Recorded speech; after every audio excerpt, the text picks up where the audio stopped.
Hello guys, good afternoon no. Naghimo rin tawag ka ng manual sticker no sa ato ang Raider. Ang gamit nako kay kanang sticker na reflectorize.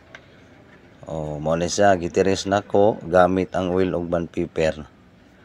Then sunod i-cut nako mo na sa resulta. Then gikuan din nako sa sticker. Ako na pong giliutan na pod kaya para muhaom gud siya, makuha gud siya almost perfect gud siya na kung sa ito yung naka-design dito sa motor. Then gikat hinahinay prefer maguna ko is gunting, dili ko sa cutter kay o medyo gagmay kung maglisod ko, so ganahan ko gunting basta hait lang gigamito nimo na gunting. So okay kayo gagi alala na siya nindot kayo. And then gamit ta og packaging tape.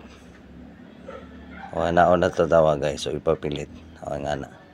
Then kuha na to dito ibutang na to dito sa yang asa to dapit na liter. Dara tawa guys.